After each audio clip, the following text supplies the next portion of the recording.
বরগুনার পাথরঘাটার সদর ইউনিয়নের জিনতলা বেরিবাদ এলাকার দৃশ্য এটি। মহাপ্রলয়ঙ্কারী ঘূর্ণিঝড় রিমিলের প্রভাবে এখানকার মসজিদ ঘরবাড়ি ভেঙে তছনছ হয়ে যাচ্ছে। ঘূর্ণিঝড় রিমিলের প্রথম জোয়ারেই উত্তাল হয়ে পড়েছে বঙ্গোপসাগর। এর প্রভাবে বিষখালী ও বলেশ্বর পানি বেড়ে দ্বিগুণ হয়ে গেছে। বিষখালী ও বলেশ্বর নদীর পানি বৃদ্ধি পাওয়ায় বরগুনার পাথরঘাটা সদর ইউনিয়নের প্রায় 200 পরিবারের রান্না হয়নি চুলায়। ভাড়া লাগতে অনেক দুপুর আগে পানি এখনো কমে নাই। আমরা আছি খুব বিপদের মধ্যে। যখন বর্ষে ভাড়া লাগবে তখন এইটা শুকায় না, জাল ধরি আমরা রাখতাই না টলার মাছ সব এই দেখেন যে বাইশে যাইতে আছে। ভাড়া লাগার লাগার কাজ নিচে ফসফসাইয়া পানি টানেন ওই দি ভরা জাল ধরি সব হস্ত নষ্ট হয়ে গেছে, কোনো কিছু নাই। দাঁড় ফুটে দেন না, আশের খোপ টোপ লেপটিন টেপটিন নাই, কিছু সব লই গেছে। আমাদের এখানে একটা মসজিদ ছিল, মসজিদটা এখান থেকে এখানে নিয়ে এসেছে, নদীর অনেক ভেঙে গেছে।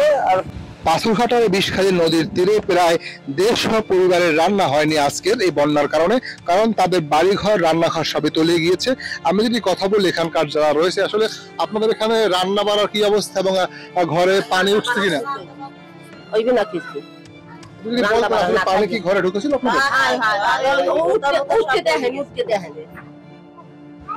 রান্না বাড়া কি হবে কিভাবে? আসলে সব মিলে কত পরিবার আছে রান্না হবে না এখানে? 200 মতো।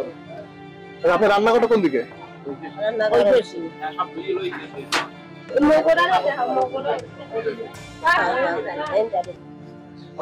ঘরের ভিতর থেকে এই পানির যে ছোঁয়া স্পর্শ দেখা যাচ্ছে, এটি হচ্ছে ঘরের ভিতর। জোয়ারের পানি এখনো আসা যাওয়া করছে এই এলাকায়। এটি হচ্ছে একটি ঘরের পিছনের রান্নাঘরের দৃশ্য। আসলে এদিকে একটি ঘরের দেখতে পাচ্ছি পোতা, তাও পানিতে খোঁচে ধুয়ে নিয়ে গিয়েছে। আসলে জোয়ারের পানি কি এখনো টানছে না কেন? জোয়ার কতক্ষণ শেষ হয়েছে? 2 ঘন্টা হইছে। কিন্তু পানি কি নামতে আছে? না, নামে না পানি। আসলে এটা আতঙ্কিত কিনা আপনারা? হ্যাঁ। 10 নম্বর মহাবিপদ সংকেত দিয়েছে, আপনারা কেন এখনো আপনার নির্ধারিত নিরাপদ আশ্রয় যাচ্ছেন না? আমাগো যাই নাই, আমাগো বাড়ি ঘর পুড়িয়ে দাম কই, এই কারণে আমরা যাই নাই। কোনো ছিলের সময় তো অনেক ক্ষয়ক্ষতি হয়েছিল, প্রাণহানি হয়েছিল, এর চেয়ে তো বড় ক্ষতি হতে পারে আপনার এই এলাকায়, কিন্তু আপনি যাচ্ছেন না, তাহলে যাবেন না আপনাদের? দাম এই সংসার হালাই তুই দাম কই, আমাগো সংসারের লোকে তো বাস না হারে। আসলে সাইকেল শুনতে যাচ্ছেন না কেন? রামুর যেখানে এখানে কারেন্ট নাই, পায়খানা নাই, এরপর এই ভালো খাওয়ান টাওয়ান দেয় না। বার থেকে মোরা অব্দায় আছি, মোটামুটি ভালো আছি। বন্যটা নাই যে অব্দায় খারাইতে পারি, কিন্তু ও জায়গা তো আরো তলাই দিবি রাস্তা ছুটকে, তখন কি ওর মোরা রাস্তা এককালে ছুটছি, ছোটার কায়দা হয়ে গেছে। কুলে দেয় মোটা তো এককাল ঘর পুরো বাড়ি খুলে পড়ে গেছি। এমনও সব ঘর দুয়ার তলাই গেছে, এমন কোনো কাজে থাকার মতন পরিবেশ নাই, থাকতেই পারি না, সব বাসায় লইয়ে যায়। আমাগো চুলা নাই, আমাগো চুলা পাট ভাঙ্গিয়ে চুরিয়ে গেছে পানিতে, আমরা রানমুখিতে, আমাগো খাওয়ার কোনো ই নাই। আপনারা যাচ্ছেন কোথায়, নিচ্ছেন কোথায়? এই জায়গাটা ই হইতেছে, পানিতে তলাই গেছে তো এই জন্য নিতে আসে, আর একবারই অনেক দূরে নিতে আসে। এই জায়গাটা বন্যার কি অবস্থা দেখছেন এলাকায়? বন্যার অবস্থা খুব কন্ডিশন খুব খারাপ। 10 নম্বর সিগন্যাল চলছে, আপনারা কেন যাচ্ছেন না? নিরাপদে দেরি করতেছেন কেন? এই তো যাওয়ার জন্য ই করতে আছি, আমরা চেষ্টা করতেছি।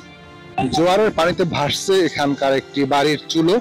আমি রান্নাঘরের যদি চুলা দেখাতে চাই আপনাদেরকে, সেখানে আমরা দেখতে পাবো সব চুলো পানির নিচে জোয়ারের পানিতে তলিয়ে রয়েছে। ক্ষতি হয়েছে বন্যার আগে আপনাদের?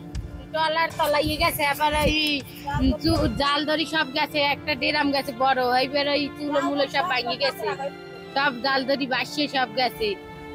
বন্যার পানি নামতে আছে না, বন্যার ভিতরে নদীর পানি সব ফুলে উঠতে আছে। পাথরঘাটা সদর ইউনিয়নের জিনতলা গ্রামে প্রায় 1 শতাধিকের বেশি ঘরের চুলো পানিতে ভিজে গেছে এবং তাদের ঘরে পর্যন্ত পানি উঠছে। তাই আমরা ঊর্ধ্বতন কর্তৃপক্ষের দৃষ্টি আকর্ষণ করছি, তাদের খাবারের ব্যবস্থা কিভাবে করা যায় এবং তাদেরকে নিকটস্থ আশ্রয়ন কেন্দ্রে নেওয়ার ব্যাপারে সজাগ দৃষ্টি রেখে এই সকল জনগোষ্ঠীর সকলকে যেন ভালোভাবে ভালো থাকতে দেওয়া যায় সেই ধরনের ব্যবস্থা করার জন্য অনুরোধ করতেছি আমরা। এই এলাকার মানুষের কানে দুর্যোগপূর্ণ আবহাওয়ার সংবাদ পেলেই তারা অস্থির হয়ে যান, চিন্তিত হয়ে যান। কেননা উপকূল এলাকার এই বেড়িবাঁধের বাহিরে প্রায় 1500 পরিবার বসবাস করে। এই 1500 পরিবার দাবি, যদি অবদা বেড়িবাঁধের পাশে একটি ঋণবাঁধ তৈরি করে দেওয়া হয়, ঝড় জলোচ্ছ্বাস অথবা দুর্যোগপূর্ণ আবহাওয়ায় তারা কোনো প্রকার চিন্তা ছাড়াই তাদের বাসা বাড়িতে অবস্থান করতে পারেন। পানি উন্নয়ন বোর্ডের তথ্য মতে বরগুনা জেলায় প্রায় 20 কিলোমিটার ঝুঁকিপূর্ণ বেড়িবাঁধ রয়েছে। এই ঘূর্ণিঝড় রিমনে তাৎক্ষণিকভাবে সেবা দেওয়ার জন্য জেলা পানি উন্নয়ন বোর্ড কর্তৃক প্রায় 1000 বালুভর্তি জিওব্যাগ প্রস্তুত রাখা হয়েছে আপৎকালীন এই দুর্যোগ মোকাবেলার জন্য। কাজী তারিকুল ইসলাম রাকিব, আজকের পত্রিকা, পাথরঘাটা, বরগুনা।